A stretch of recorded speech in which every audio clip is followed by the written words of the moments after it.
After a month of very little snowfall and kind of warmish days, at least for winter in Montana, we were treated to the most beautiful snowflakes falling for most of the day. As the clouds cleared in the evening, Arctic air from Canada rushed in, bringing our temps back down to the single digits. Just before bed, I noticed that the temps out in the greenhouse had dipped down to 50 degrees Fahrenheit, and I was a bit worried that it would get colder than the houseplants out there would like on the overnight hours. I decided I should venture out there and turn up the heat a bit. So I bundled up for the walk outside, and as soon as I stepped out, it wasn't the cold that took my breath away. It was the night sky. Sometimes I nearly forget that the moon and the stars exist when I go weeks without seeing them in the long, cloudy, dark months. So I stood outside for as long as I could, just enjoying the moment.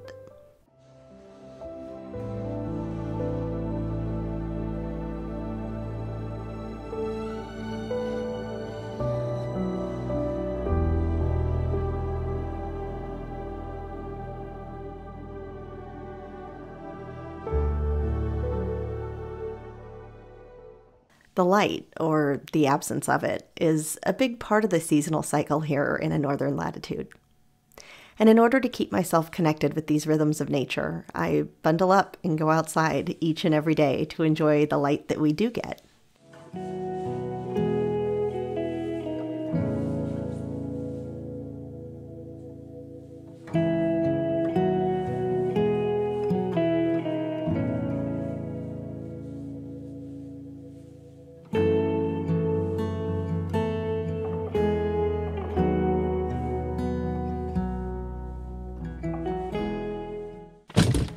I often give myself a project to do, like restocking firewood,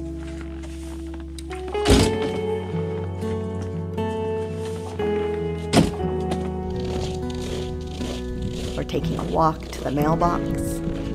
But sometimes there's no purpose other than just getting outside for fresh air and sunlight.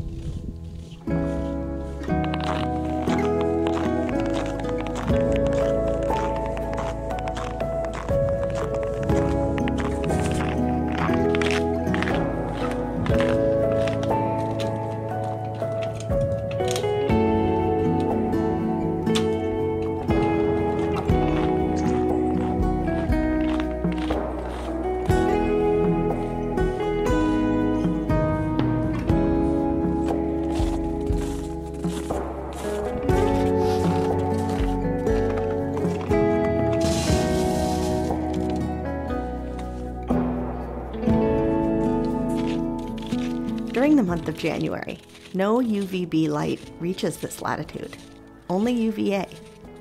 So while the sunlight isn't helping my body to make vitamin D, the UVA light I can get is like the antidote to the winter blues.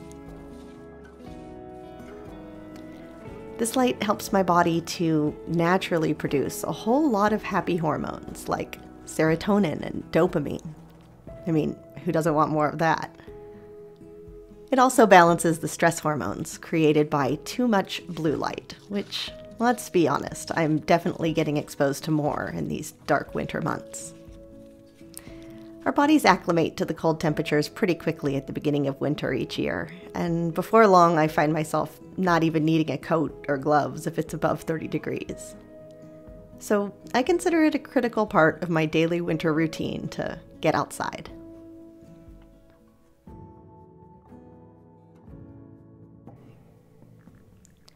During this week's Arctic blast, we did get to work on another project for the greenhouse.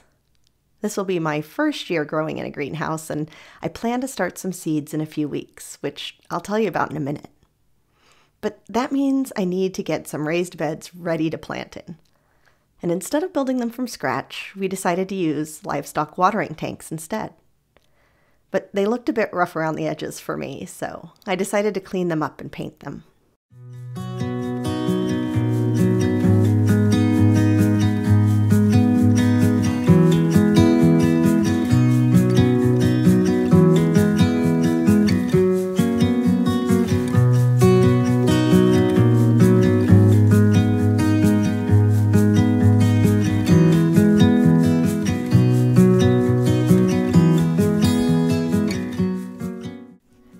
hardest part was removing the goo left behind from the stickers, but all in all, it was a pretty simple project.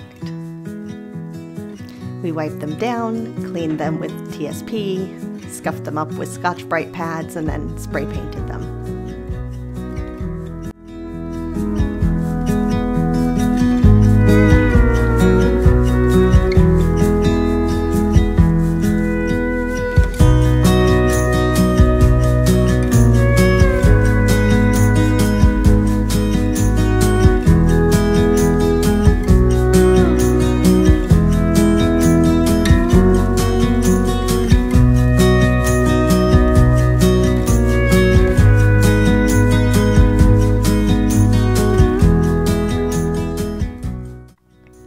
While I was doing that, my husband was building wooden frames on wheels for each bin to sit on so that they can be easily rolled around once they're filled with soil.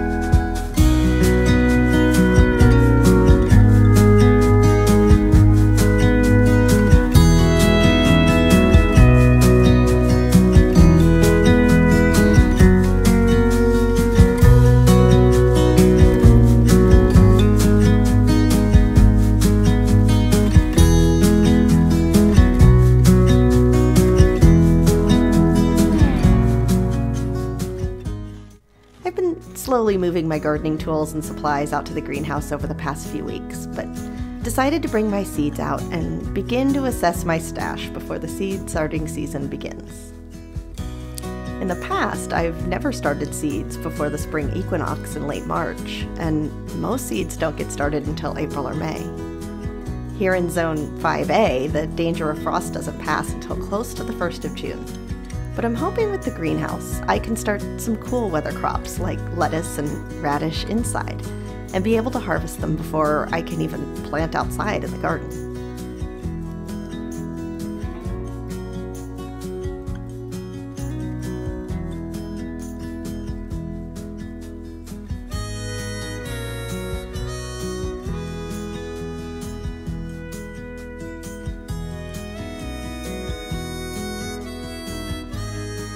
To learn more about winter greenhouse gardening, I've been reading The Winter Harvest Handbook by Elliot Coleman, and he notes something very important when it comes to the winter light.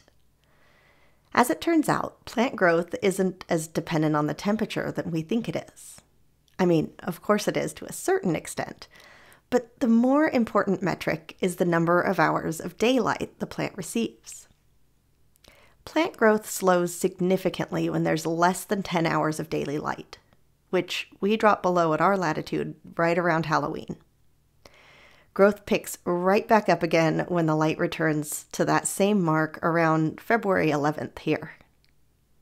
So I can't help but notice how closely these dates align to the cross-quarter days in mid-autumn and midwinter, or in the ancient Celtic traditions, Samhain and Imbolc. So, our ancient ancestors understood the significance of early February in the growing calendar, even though the plants and trees are still buried under a blanket of snow. Piece by piece, the greenhouse is beginning to come together, and soon I'll be placing tiny little seeds into the soil to send up the first green shoots of the spring, marking the beginning of another growing season.